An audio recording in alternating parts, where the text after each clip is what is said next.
Why is Hex better than Bitcoin? Well, first of all, it's the fundamentals of the code. The fundamentals of the code are better than Bitcoin's fundamentals. The inflation model is better than Bitcoin's inflation model. The staking feature is better than a mining feature. It's new tech versus old tech. It's decentralized versus centralized. Yes, all of those things.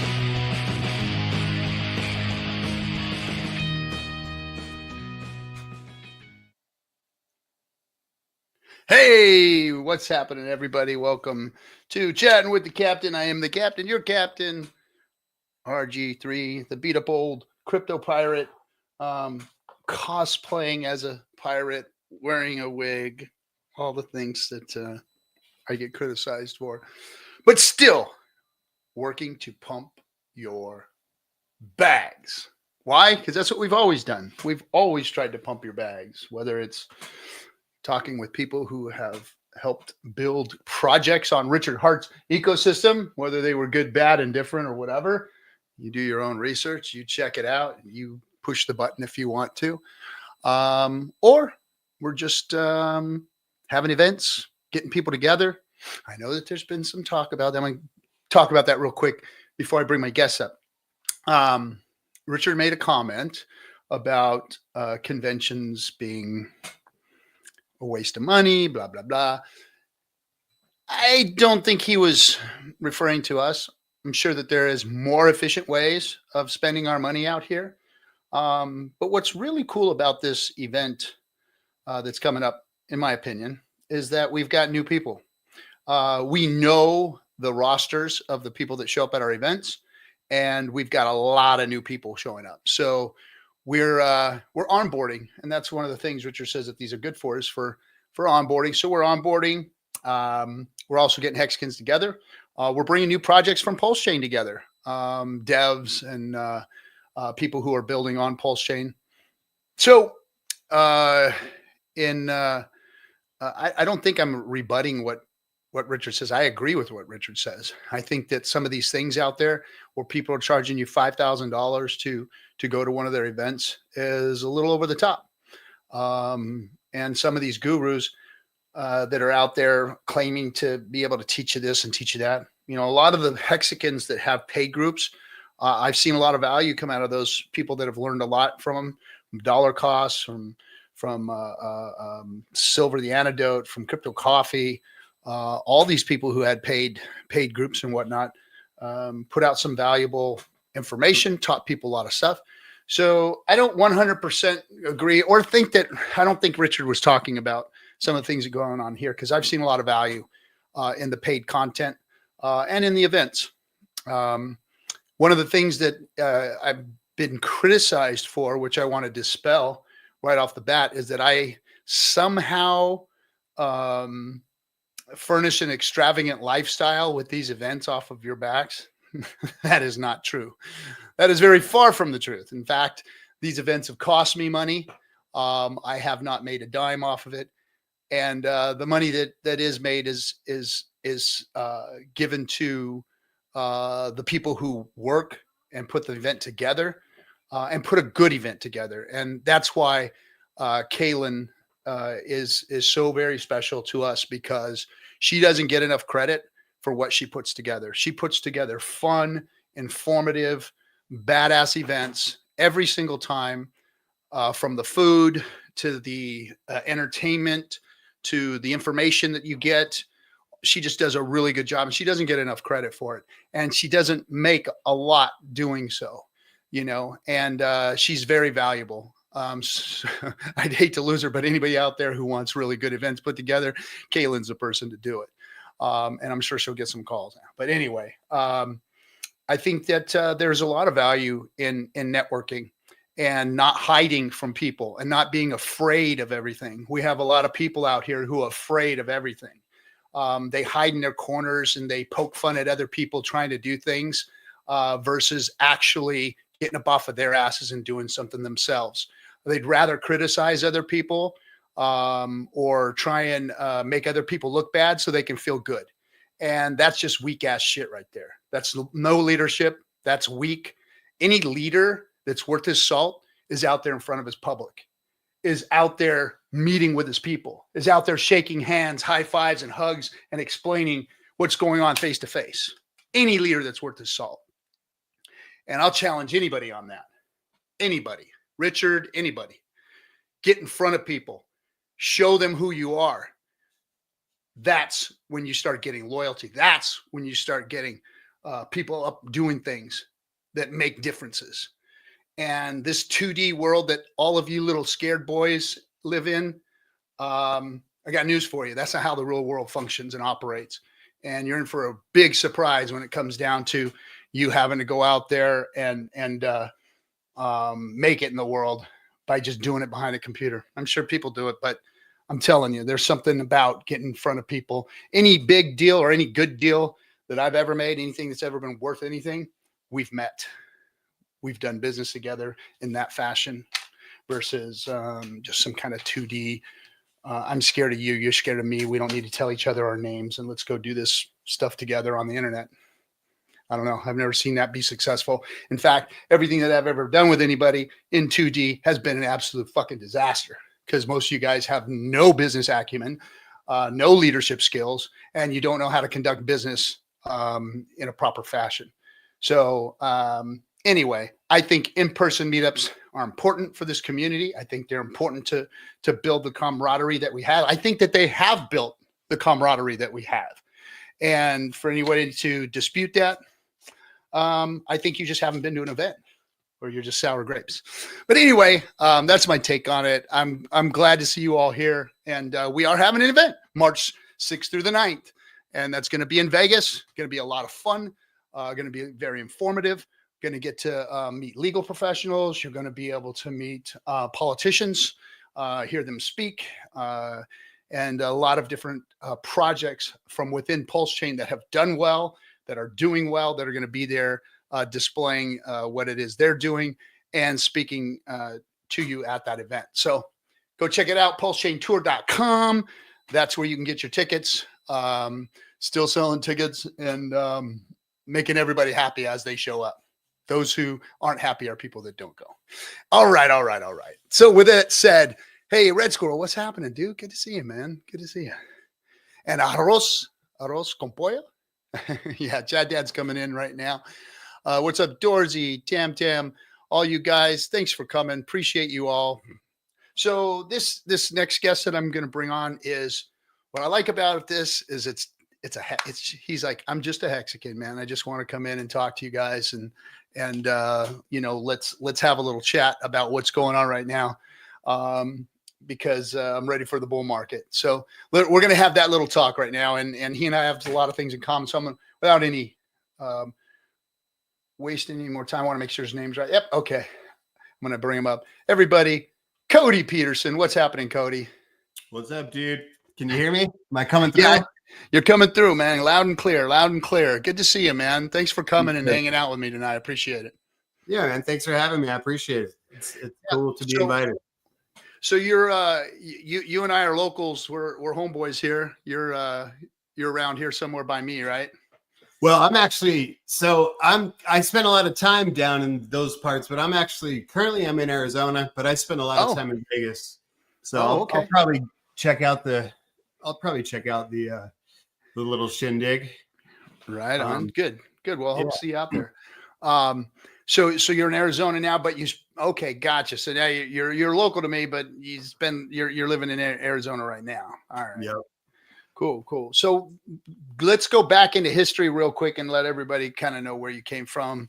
What brought you to crypto? I mean, you're not like some, 25-year-old youngster making meme coins. You're obviously of a certain age. So what brought you into crypto? No, I love that question. I mean, I guess, I don't know, just dreams of making it big. This is really my first full cycle. So I came in, I think in 2000, it must've been 18, right after things were on the way back down. I, came in as retail, got out pretty quickly. And then I came back in and started buying Hex in December of 21. So I think it was right after it was really good. And then, just I'm just hanging on now, dude. Just waiting for things to turn around. You know. All right. So wait. So you said, I had, aspirations of making it big. What made you think that crypto was what was going to make it big? What got you like focused on crypto? Because I mean, if I was coming into crypto right now, if I was to look at it, I'd be like, I'm shining it. I know that thing's going up and down, but I'm not getting involved. Yeah. What was it? Well, I mean, so obviously coming in, I didn't know shit, right? And just I don't know. It's like when I saw Bitcoin hit, 69K or whatever, and SHIB and stuff was doing its thing. I don't know. I just started kind of tinkering, I guess. So it's more just like, gambling on the side, like hitting a slot machine here and there. But actually, when I found Richard Hart, I don't know, something just kind of struck me. I was like, dude, this seems like something that's legit. I'm gonna do some more research, and eventually, we just have gone all in. So, and that's just where we're at, and here we are. So you pop in 2021, you said? Yeah, I think it's 21, right? Right during the Pulse chain, the Pulse X sacrifice is when we. So you saw Richard for the first time in 2021. Pretty much, yeah. Yep. So that was during his outrage marketing days. So this is good because it was before that. He started doing outrage marketing, I think, a couple months later, half a year later, maybe, or something. So. Did you have a what the fuck moment or what? It doesn't bother me because I was actually introduced to him by people hating on him. Eventually I was like, well, if everyone's talking shit about this guy, I'm gonna at least look at it. And I was on TikTok, he's sitting on the throne. I was like, this motherfucker. But I was actually drawn to his watches, right? Because he had all those watches and the fucking watch winders. And I was like, I don't know something about him. So then I started listening, and I think the guy knows what he's talking about. So, but here we are, dude. He's, so. I mean, whatever. Well, no, I mean, I provided exit liquidity for a lot of people. So, and that is what it is. But the thing is, though, I think because of the staking feature and this stuff, I'm committed. Like I'm not gonna. Yeah. I mean, I'm into it. So here we are. Well, I mean, I'm hopeful though. I mean, I feel good about things. I feel like, I don't know, whatever. This was all supposed to be part of the plan, right? So, hopefully within the next 12 months, things turn around. Nobody can predict 100% what's going to happen, but I mean, if history repeats or rhymes with itself, then we'll definitely see, new all-time highs for everything.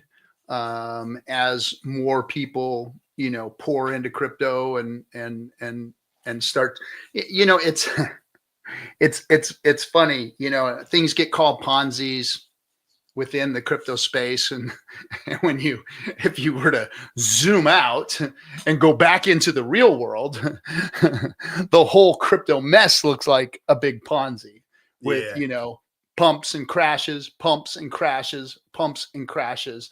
And it's like, the new people coming in, Richard has explained it in a very easy way by saying it's like marbles in a jar. Every time you buy crypto, you put marbles in the jar. And then when you take out, you go in and you grab marbles out of the jar so that there's less marbles for everybody else to take out. Right. And it's just a constant, and it's like any market. But this one's very volatile, and you have people who are not used to managing that kind of money. And so we have the volatility that we have. We have people cashing out and buying Lamborghinis and multi-million-dollar homes and, doing really kind of ridiculous stuff, and makes the prices fluctuate when they do sell out and get out. And I think that we just seen a lot of the maxis sell out their Bitcoin, to BlackRock and Grayscale and whatnot. So I think that maybe we might see some of that volatility in the market slow down. Obviously, not in the altcoin market. We're probably still going to see some pretty high volatility. But I think that we're gonna. It's going to be good for all crypto as we move up into this 2025 with the popularity that it's getting globally. Yeah. I mean, it seems like it. I mean, the volatility is actually that really is the juice, right? So, Well, that's what makes everybody think they're, that like what you said, the reason you got in is like, hey man, I had some dreams and some aspirations to make a lot of money, and I saw it happening here. But with that comes that opposite side, which again, Richard speaks to this by saying, hey, this stuff crashes 85 to 95% every single time. So buyer beware, and be willing and able to suck that up. Because I've got some people that I've onboarded that got in at the top, and not my buddy who is in the movie, but a couple of my other buddies. Yeah, Mikey's doing well. He's still dollar costing in. He's doing great. Yeah, things are good for Mikey. Mikey understands the game a lot more than some of the others who just bought in and then sat back and don't call me no more. And every once in a while they'll send me a text, man, like, man, why don't you buy this crap off of me so I get some of my money back? And it's like, that's not how it works, guys. That's not how it works. You need to be in the market, and you need to marinate in it, and you need to suck it up when it goes down, because that's how you make your gains, is when it goes up. And if you didn't cost basis yourself in at the bottom, then shame on you, because, and I've told them all that. I said, yes, your entry point was 30 cents, 40 cents, 50 cents. And yes, we're at a penny. But if you buy a bunch now, then you change your dollar cost in to 13 cents, 20 cents, 15 cents, and by doing that, when the bull run does come, when all-time highs do come, and more than likely they will, I'm not saying positively that they will, but more than likely they will, then you will have taken your cost basis and basically added a double to your bags. And that's what people should be doing at the bottom. And people should be teaching their onboards at the bottom of these markets like this. I mean, we're still at a penny and a half, guys. I mean, that's bargain basement compared to new all-time highs. New all-time highs is 57, 58 cents. So if you're telling people who got in at 20, 30, 40 cents to cost in right now, you're saving their bags. And they should be doing that. So, and I know that's hard to get people to buy in once they've seen something, they bought in and then it dropped by, 90%. That's a hard thing to do. But damn, it's really how the game's played, and it's really how you basically play the field. You just like betting the odds in a blackjack table. You don't just go in there and hope to take two hands and, oh, I lost one, let's bet the whole thing and see if we win the other one. It's not how it works. It's like you play the hands you have, and you play the averages, and the only chance you have in Vegas is a blackjack table with a low deck, with a low shoe deck, low deck shoes, and that's how you beat the odds. And the same with crypto. You need to dollar cost yourself in at a lower cost basis, so that you're not sitting on 40-cent hex. You're sitting on 15, 20-cent hex. Oh yeah, absolutely. Yeah, it's amazing when you start buying those deep red candles, when they start moving up, even if it's just a little teeny bit, you're just like, holy shit, there's good money in this, So yeah. But for me, I've already fucking put all my money in, so I'm just kind of sidelined. I try to tell everyone I know, to buy, but at this point, I'm like, do I really want to fucking bring people in who are just going to complain about the prices being low and blah blah blah? I'm like, I don't know if they deserve it. I don't think they can sit through the pain. I think it takes a certain kind of a person to go through this for 2 or 3 years. So yeah, it takes being stuck. well, yeah, That's one way, and it also takes education, understanding, and right. and knowing. Now, it's one thing to be told all of these things and then start to go through it. It's another thing to have been through it 3 or 4 times. Like Oh yeah, this is my third big, bear market or third bear market that I went through. yeah, And now here we're coming up on the fourth pump, and I'm used to it. I understand it. I get it. I know what it's done for my bags, and I know what not to do now because I did make mistakes the first 2 times. Or oh no, hmm, okay, sit and wait. And oh no, try and move things around to see if I can make some money. And then it was like, okay, stake, forget, do what you're supposed to do, sacrifice, get your bags filled, and then wait for the bottoms to pop in. Get as much in as you can dollar cost yourself into, and then wait for the bull market, and then have a strategy if you need to dollar cost yourself out during a bull market to take mm, what you need off the table and do it in a way that's not going to affect everything so much as it does when people are jeeting out. When everybody starts to see that crash and people start jeeting out, that's when we see the big crash. So everybody doing the right thing and taking care of themselves on the way up is the way to do it. And I would suggest, people looking at, March, April, May, as far as, when they're going to start taking their profits or moving some of their value out, or maybe it's not even your season. I know some OGs that have been around for a long time where this is not even their season. They're like, it's one thing watching the prices go up and down. It's another thing not worrying about it because I'm staked out for another 5 years before I even pull a stake. So that's common out there in Hexaco. There's a lot of OGs they're just sitting this bull market out because they're staked out. yeah, yeah. Well, yeah, Here's yeah. a good comment real quick from Check My Pulse. Started at 14 cents, DCA down to around 1 penny, and 100x my bag. Still DCAing, glory or bust. Good job. See, now that is how you do it. That's how you do it in a bear market. That's instead of getting frustrated and angry and mad at everybody for doing things that you can't do or whatever it is, dollar cost yourself in the right way and 100x your bag. I mean, 100x. Good job. Check My Pulse. Good job, man. Yeah. Fuck yeah, dude. Yeah, I think I probably 100x my bag. Didn't start with a big bag though, but it's just the prices got good and then they got better and they're still good. I would say at this point, if you're still dollar costing, maybe you're taking a risk. Maybe it's time to go all in. I don't know. Who knows? Well, I mean, obviously we saw a wiggle up to 3, which had we not had this FUD come in, then maybe we would have seen us jumping up to about 4 or 5 cents by now. Yeah.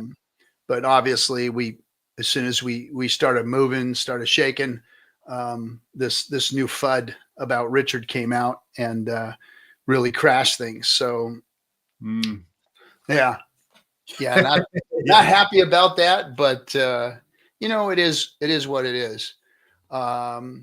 Maybe it'll help on the upside, huh? Yeah. If people are getting out, I don't know.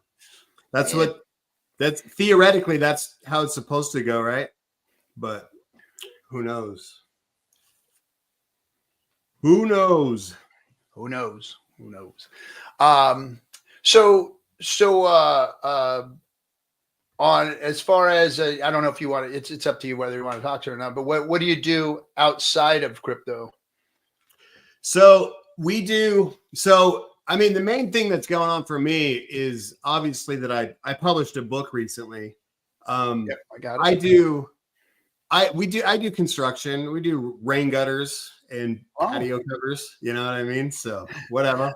I don't know. You know the rain gutter story?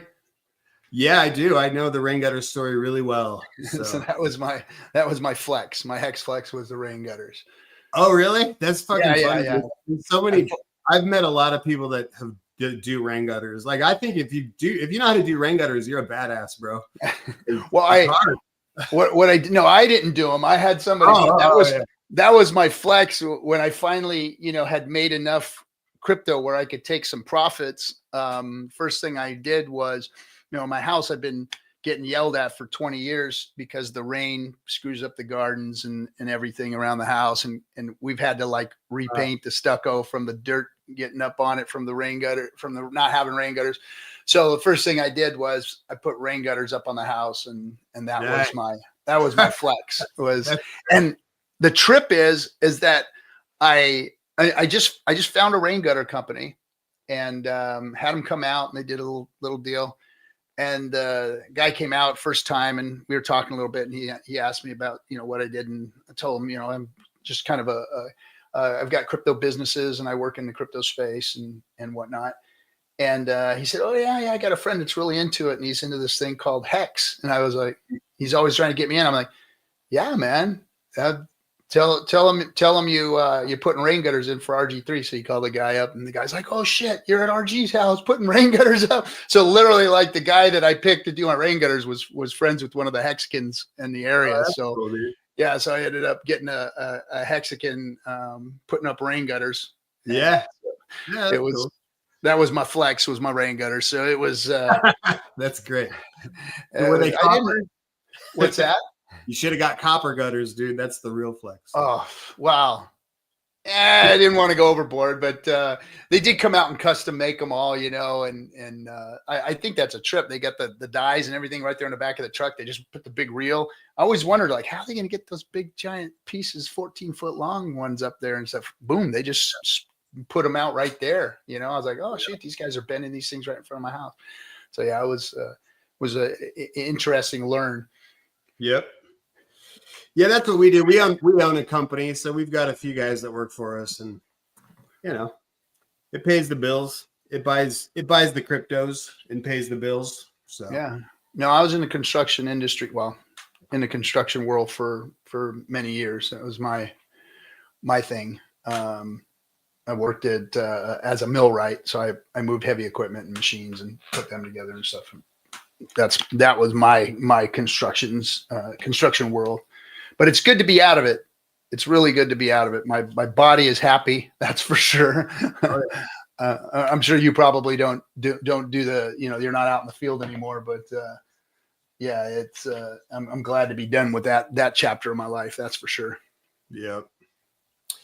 Yeah, man. Yeah, that's it is. I do install here and there, but nothing too challenging anymore. Just kind of do it to keep myself busy. So being in Arizona too, man, it's like there's only a few months out of the year you can work, right? Like in the summertime, it kill you. I don't mind the heat actually too much. So yeah, I'm used to it. I grew up in the desert basically. So yeah, the heat doesn't bother me. It's the cold that fucks with me, dude. Yeah, so. I don't like the cold either. No. I got all these friends that, come wintertime, they want to go to Lake Tahoe, and one of them wanted me to go on an Alaskan cruise. I'm like, bro, like, I love you guys, man, and I love hanging out with you guys, but the last thing I want to do is go stick myself in a cabin in the middle of the freaking tundra and look at snow or walk in snow or try and get my car unstuck from snow. And it's just, no. As soon as I've seen every beach on the planet, then I'll go to the snow and start checking out the mountains and stuff. There you go. That's right. Yeah. Let's see. You got a question in the chat room or in the chat from Gina Meinhardt. It says, what got you into crypto in 2018? The fucking news. Was it the number go up or the ideals, and what ideals attracted you? I mean, it had to be number go up, right? Because I just came in with. That's what's tantalizing, Yeah. No, I mean, I mean, what gets anyone into crypto really? I mean, if somebody just like figured it out during the bear market, like God bless them, right? yeah, It seems like most of us come in when it's up, right? And then the people that stick around are the ones that can possibly make it. So yeah, I must have seen it on maybe on Facebook or TikTok. I don't know what it was back then. yeah. But yeah, it's just Bitcoin and Ethereum and I Well, just it oh, was, you know what it was? I remember one of my wife's friend was like, hey, you guys should check this thing out. It's called XRP. And so we bought XRP. And then I just, you know, I had no idea what I was doing. So I ended up selling it and losing money and buying Bitcoin and blah, blah, blah. And then I was like, and then I just got out. I couldn't handle it. So yeah, and then and then I started dabbling again at the top of the next bull market, and you know, now here we are because I staked a bunch of hex, so I was like, well, I'm into it now, so just and then with the sacrifice and stuff like that, I just got trapped. So, but it's good. yeah, I'm glad. yeah. I'm No, not. it for me it was kind of perpetual because I'd heard about Bitcoin in or crypto in 2009 2010. It was in game stuff. I was in the gaming world in that business, and people were selling like in-game currencies and stuff and trying to get people platformed on that. But then when Bitcoin came out in 10, we're like, PayPal deal, whatever. I was in the forums. I was in all the IRC chat room forums where people were talking about it. But it wasn't until 2014 where, and I'd seen here and there somebody talking about it. Oh, it's going up, it's going this and that, and whatever. And then 14, I got some, and then gave it to somebody that asked for it, and went back later, 6 months later, somebody asked for some more, and a very small amount of it that was left in that wallet had turned into a significant amount of money. And that right there sparked an interest to make me go and read the white paper. And by reading the white paper, seeing, bank the unbanked, take the money out of the hands of the governments in the banking system, immutable, it's our money, that whole narrative, and the fact that this stuff was going up in value was like, oh shoot, this is a way to go help the world with tech and make some money. So it was like, for me, it was like a double sitting on top of each other, perpetually spinning me into getting involved. And then running through 2015 16, and then having the 17 18 crash, just was my first heartbreak, was my first like, oh man, I was up, I had all of this paper value, and then boom, it went rock bottom. It's like, wow, is that it? Is that the end of it? And then doing research and looking back and going, no, there's some history that shows that it's done this a few times. And I didn't know about the halvening at that time, or what the halvening meant, as far as the charts go. But eventually, as I started to follow more of what Richard Hart was talking about, and I would suggest anybody here who hasn't seen old Richard Hart videos, like, go back and watch them all. Start all over and watch them all again. You want to get refreshed. You want to do something during a bear market while you're waiting. Go watch all of Richard's old OG streams and see what he was talking about when he was building this new token, when he was, talking about fluid dynamics token, and he was talking about Bitcoin hex and all these things, and what he was trying to do and how he came up with all this. And I think it'd be eye-opening for a lot of people to just go back there and see, how he was talking back then and what he was teaching us. And then that's where I started to really see, because I know that there's nothing new under the sun. I knew that once I got into this crypto thing and started really unpeeling it and looking underneath the covers of all of it in the hood and everything, that there was nothing different in here that wasn't out inside in the real world. So you had to treat these things just like real world assets. Just look at the volatility, look what people are doing with them. And so getting involved that way, and not being afraid of it and not thinking I couldn't understand it was really what kind of got me rolling. So listening to Richard, not being afraid of it and just going into it and understanding what he had built, because gosh, in 17, I saw every scam that you could imagine. You know, that was with the Big Connect shit and all that stuff. But getting out of that and listening to somebody say, no, none of these bullshit wallets or exchanges holding your stuff or whatever. You get your own keys. You hold the crypto. You get code that you can operate, that nobody else can touch, that can't be changed, that's immutable. And I was like, man, if this guy does all that stuff, which is, you know, what I wanted all along, because, you know, it was always like, yeah, you come and invest in this new ICO and blah, blah, blah. And then we'll have a wallet out really soon. You know, I was like, what? What do you mean you'll have a wallet out soon?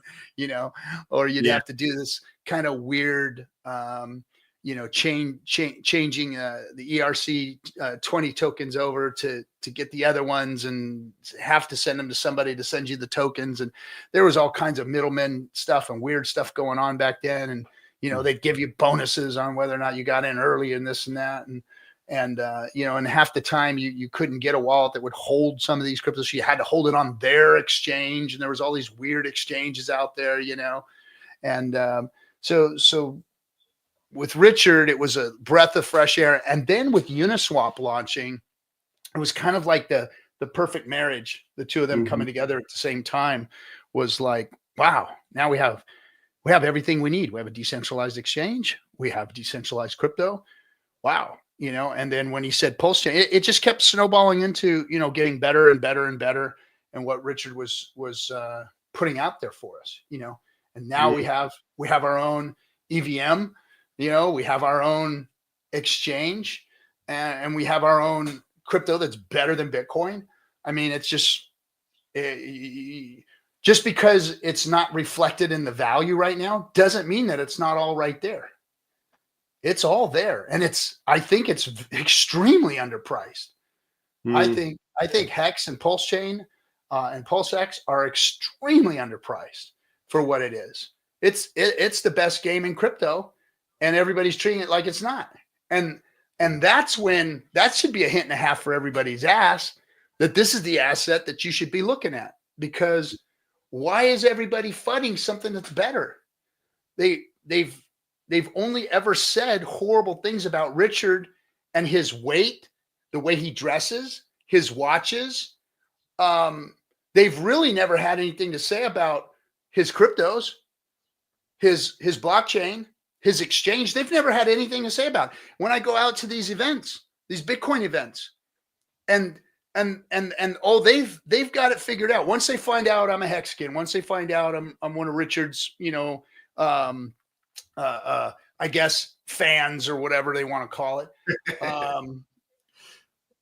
They come at me sideways and try to tell me what Hex is. They try to tell me what Hex is. And I sit there first and go, okay, well, let me listen and hear what they have to say. And some of the stupid shit that comes out of their mouths is ridiculous. I mean, like literally like, okay, so first of all, you guys have this MLM that, and I'm like, whoa, wait a second. What are you talking about? There's no MLM here. Yeah, it's an MLM Ponzi scheme. That's what Hex is.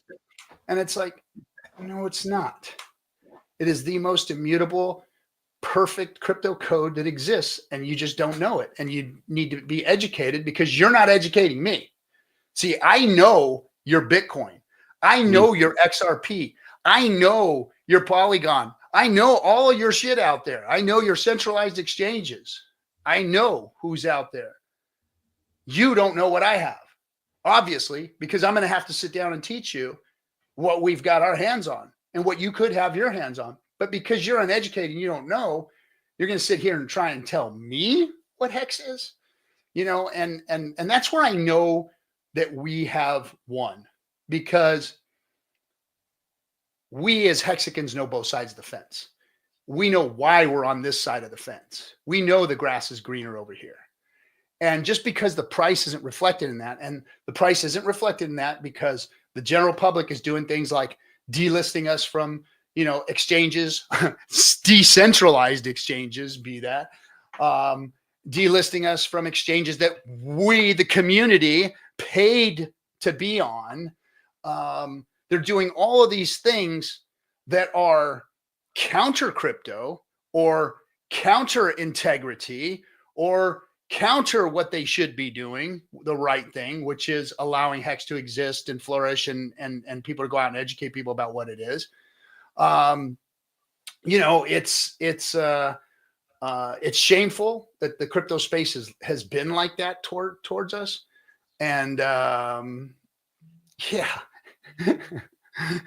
it's that we're on the right side and the price isn't reflective of what Hex and Pulse really are. Yeah. Yeah. No, I mean, it's based on what you're telling me. It sounds like it should go up. I mean, what else could go wrong at this point? So yeah, what else could go wrong? Well, I mean, they can take everything away and they can say everything bad and they can do all that, but here we are, right? We're still here. We're still fucking here. Yeah, so, we're still here. And they've tried every kind of aided that they can do to us. They tried to, exterminate us, you name it. They've tried to get rid of us in any kind of way that they can. They've had every major influencer out there come at us and try and, shut us down, shut all of our channels down, shut, anything that we had going on out there, fudding it. They've tried it all and it didn't work. We're still here. Yep. We're still here. And I think the candles will reflect the value soon eventually enough. Yes. Eventually they will. And we've seen it happen before. We saw Hex, I think at one point, on the aggregator that was closest to really showing the numbers, we ended up popping in at number 4, number 3. I think we hit number 3 for one moment. And I mean, that was huge. That was our glory days. I mean, we were like so happy to see that. And most of the crypto world didn't know because Hex was on coin market, cap being held at 100, page 120 or whatever. But we knew. And it was reflective of what Hex was, and that's going to happen again. This FUD that's out there is a lot like the old FUD. They weren't fudding Hex because of Hex and, they were fudding Richard. They were fudding the community. They were fudding the things that we were doing and saying. They were lying most of the time. They were misinformed most of the time. And they had other bags to pump. And we were right in their faces with something that was counter to what they were trying to do. So it was no wonder they came at us, but they lost. We didn't go anywhere. Now, sitting where we're at right now, and I think being actually hampered more than we should be. I think fair price for Hex should be around 8 to 12 cents. I think we should be up there right now. I think that's if we were embraced by crypto, if people really understood what it was, and they weren't afraid of it taking over Bitcoin, then we'd be in a different place. We'd definitely be in a different place. But because of everything that they've thrown at this community, I mean, think about it.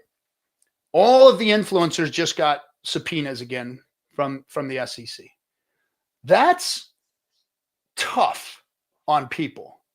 Like that sends fear into people, not just the influencer who got it, but the people around them, the people in their space, the people in the whole, ecosystem here. They've pushed some serious fear into the lives of people who are not doing anything wrong. Mm-hmm. And on top of it, they've affected all of their investments. And my hope is that they will atone for what they've done, for what they've brought to this community who has done nothing wrong. Nothing wrong. Like this community has done absolutely nothing wrong.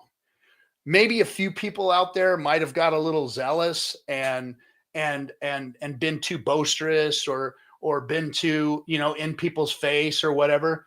But dancing on a coffin or wearing a Gucci watch or doing stuff like that isn't means for legal action, isn't means for you guys are scammers. That's not how this works.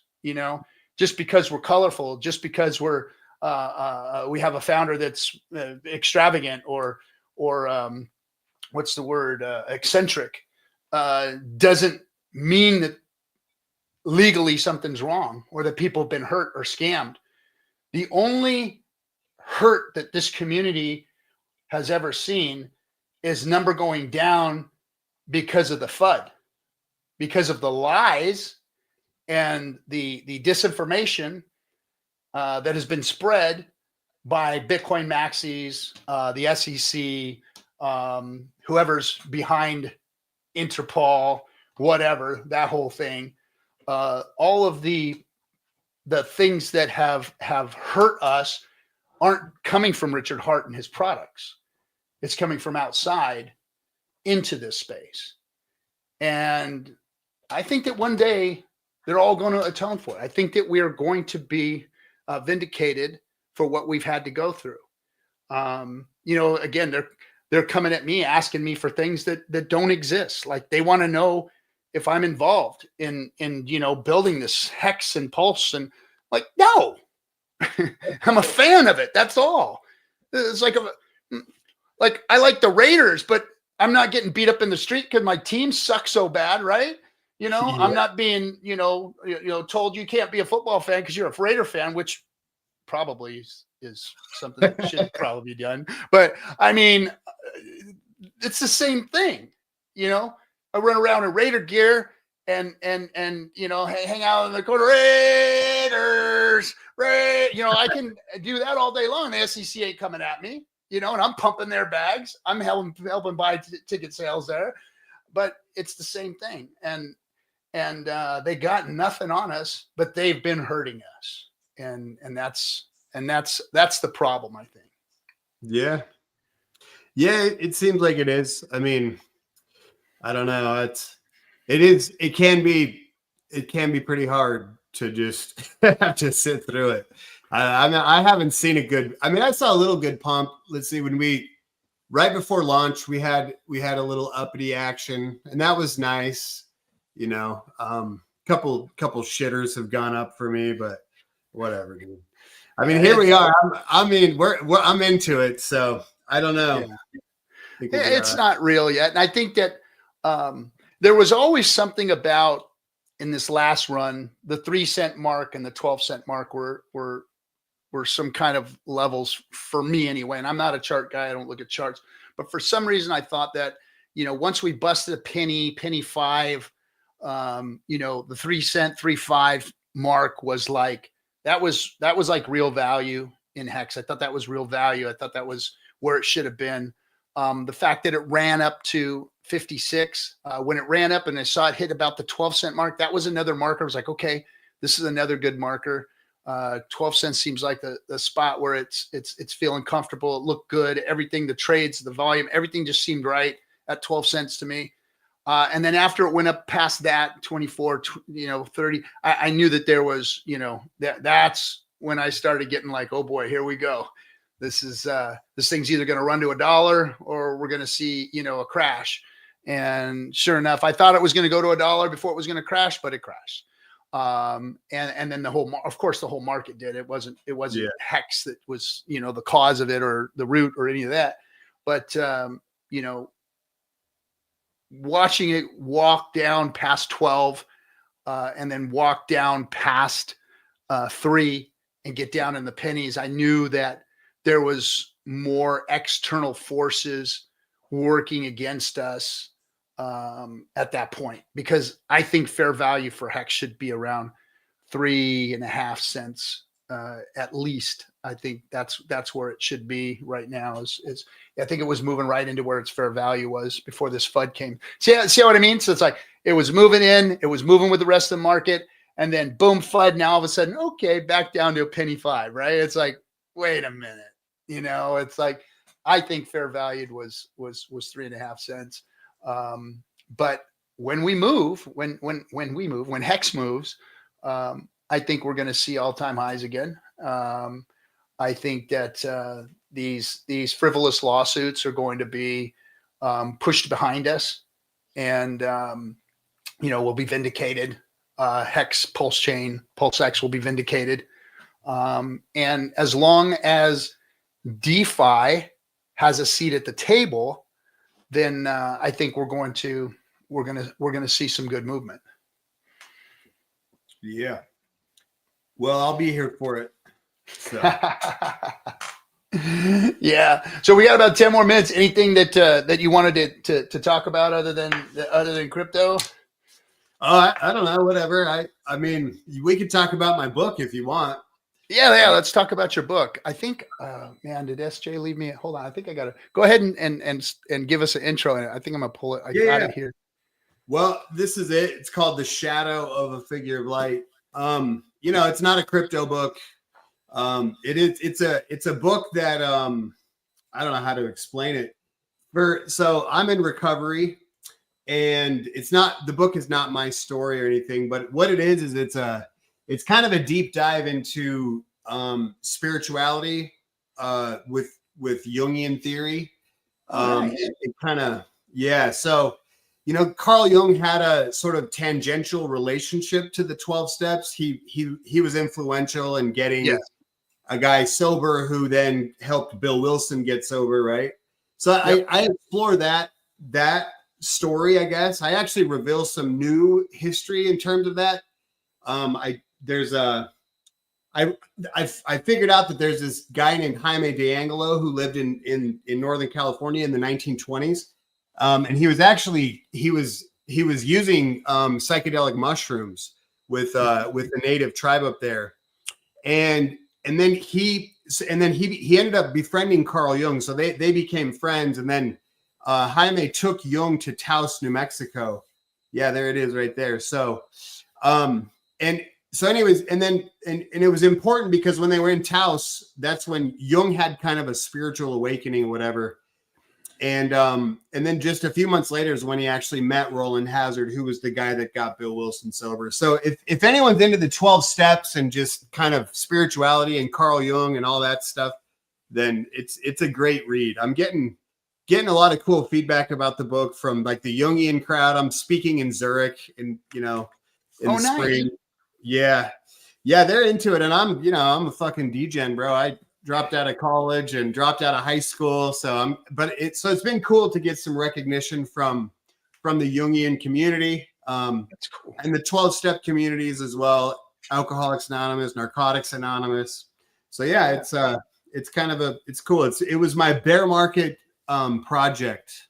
So there's a lot of cool intersecting going on, and I don't know how I mean, I come from like the old school AA. I mean, I've been sober myself for 30 years, and I got sober with a group. This guy called Clancy out here in Orange County. He was like he was one of he knew Bob and Bill. I mean, it was like that's how old this dude was. He died many years ago.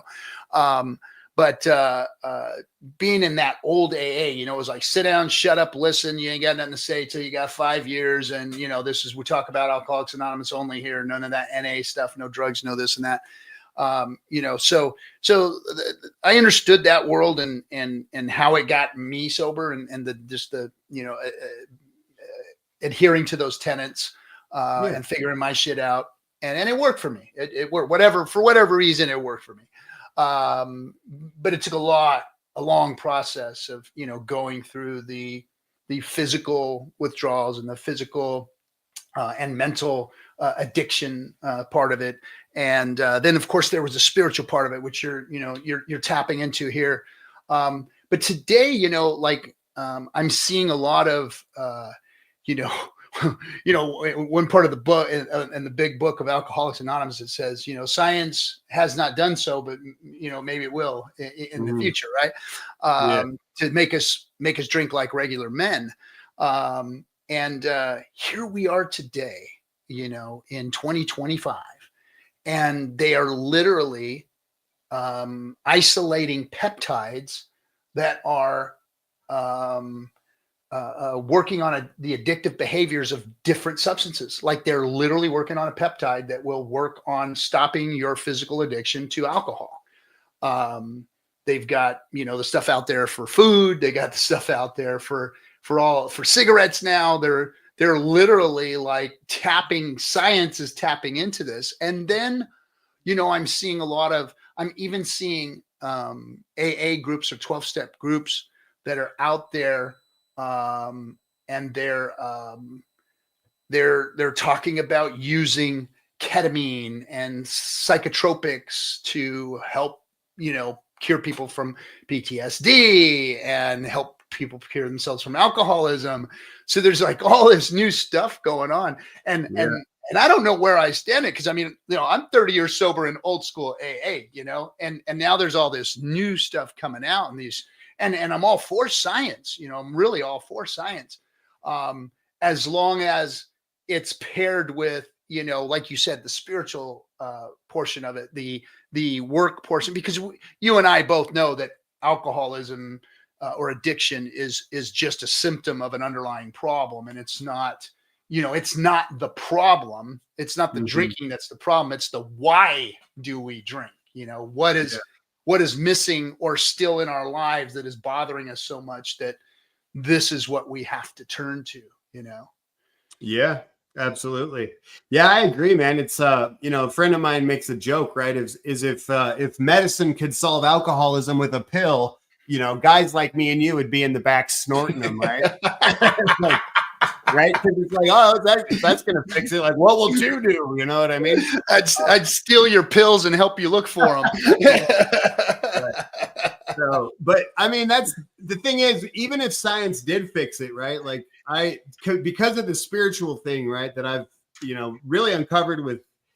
Not even, the 12 steps are one thing, but I've found the Jungian stuff to just be fucking mind blowing, dude. It's been total head trips. I wouldn't want to change that for anything, even if it's real depth, it's real depth as far as, your spirituality connected with your mental, emotional, physical well-being, just kind of bring it all together. I've always been, a 5-tier approach to your life, mind, body, spirit, relationships, all of those things, getting better at all of those things to make your life well-rounded and better and more comfortable around not just you, but everybody around you, because I lived so long.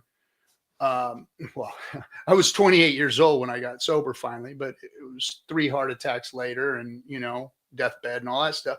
But it was, mind opening to actually, see people living life on life's terms, and then their life's improving because of that, and I didn't know that was possible, just doing the right things every day. And it's not easy all the time, and life is not easy all the time. But it sure does get better when you kick an addiction like that, when you're finally not letting your life be ruined by your actions that really shouldn't define you. Those actions shouldn't define you. You're under duress, and it's all those pillars, those 5 things: your mind, body, spirit, your relationships, and everything that you're not working on, that you're hiding from, or that you're in fear of, that has you, taking a pill or a drink to ease the pain of it or whatever, Yeah. So. Yeah, man. Yeah, no, I agree, dude. Life's good. This is the good life for sure. So. Yeah, it is. Yeah, I've never had it so good. Me neither, dude. Yeah. Even in the bear market, we're doing all right. Even in the bear market. Well, Cody, man, it's been a pleasure having you. I appreciate you coming on, man. Thanks for having me, dude. It was nice to meet you. Hopefully we can catch up in Vegas. Yeah, if you come to Vegas, come on out and we're gonna hang with, it's like I said, everybody, you can come out there and hang out with us. You don't have to buy tickets. You could come hang with Hexkins. There's going to be stuff going on outside, but yeah. What's the venue? Where are you guys going to be? We are we're going to be at is it the Flamingo? There's two hotels across the street from each other. I think they demolished the Flamingo, bro. No, the Flamingo's still there. It's Oh, still there. are you- Just the front of it, and then they have the link, and then the other. It's Caesars. Go to pulsechaintour.com. That's where it's gonna. All right. I thought they demolished it because they're building a baseball stadium over there. They demolished the old parts of the building in the back, but the front, Flamingo, the Tropicana, Flamingo's still got the old school Flamingo, lights up there and everything. It's still there. Gotcha. But they did. I mean, pretty much all of old Vegas is gone. I mean, I'm an ashtray. I collect ashtrays. It's an old Boomtown ashtray. I got a whole bunch of old Vegas ashtrays that I collect. But yeah, dunes. I got the sands. I got the dunes. You steal them when you go. You're like, well, I think Grandma used to bring them home, and I collected a bunch from her. And then I've grabbed a couple here and there. That's cool, dude. Hey, real quick, let's see, Smiley McDougie. Gosh, guys, I'm still dealing with addiction at 49. I saw my friend die in Fallbrook. Has come to his vice 2 years ago. Sad to see. Yeah, Smiley. It's one thing, if you're in this, if you live in this world, you're going to watch people die, and it's not easy. It's not fun. But you know what? And I really hate saying this, but it's the truth. And watching all the people die that I've watched die, opening up apartments and seeing a friend laying there on the couch with a needle in his arm, dead for 3-4 days, watching children cry at funerals because their dad was sober for 10 years, but then decided he was going to go out and pick up a drink or a drug, is not easy. But you know what? It's kept me sober. It's kept my family happy. And I know that's a selfish thing to say. And it's not easy to have had to live through all the loss of friends and family and loved ones that have succumbed to this disease. But because of the work I have done and because I've seen so much of that, it's kept me sober, and it's kept me doing the work that needs to be done to stay sober. And so it's been well worth it. It hasn't been easy all the time. That's for damn sure. It has not been easy. There's been some good people that I've had to bury, and because of this, and that breaks my heart. It hurts, but it kept me sober. So, Smiley, I'm telling you right now, go get yourself to an AA meeting. Go find somebody there that you relate to, and get involved, man, because there is nothing better, in my opinion, than a person in addiction who is recovered. Some of the best people in the world I know are recovered addicts. Now, when they're in their disease, probably one of the worst people on the planet that you'll ever want to be around. Probably don't want them around your family, around you for very long.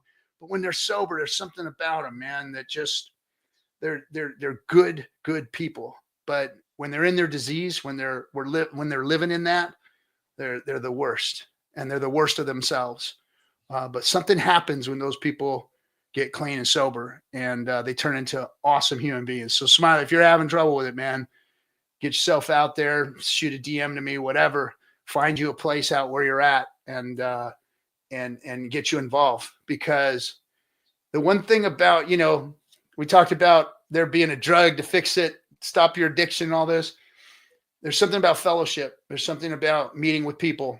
Again, like I was talking about earlier, what's made the Hexagon community strong, I think, is these meetups, these events, these conferences, these things that we hold where we all come together. Because there's something about when we all come together, when either two or more are gathered, that's the magic is in the midst of that.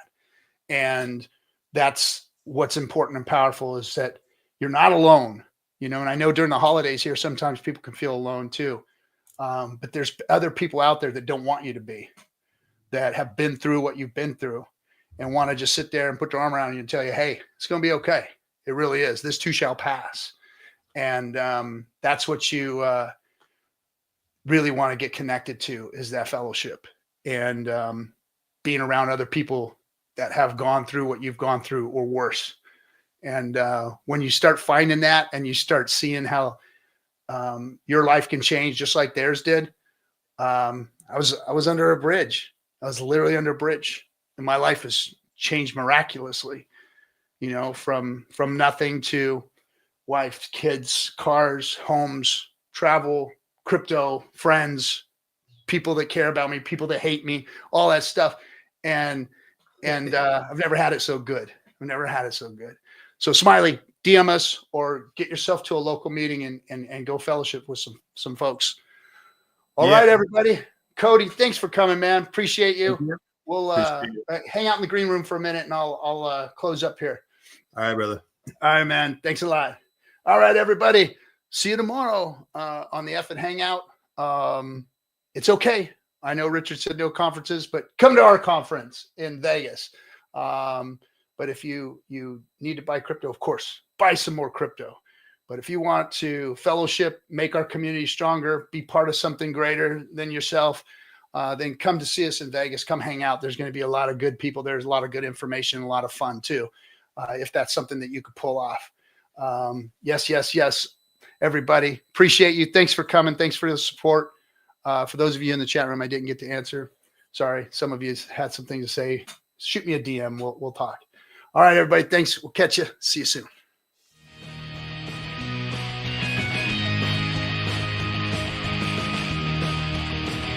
Why is Hex better than Bitcoin? Well, first of all, it's the fundamentals of the code. The fundamentals of the code are better than Bitcoin's fundamentals. The inflation model is better than Bitcoin's inflation model. The staking feature is better than a mining feature. It's new tech versus old tech. It's decentralized versus centralized. Yes, all of those things.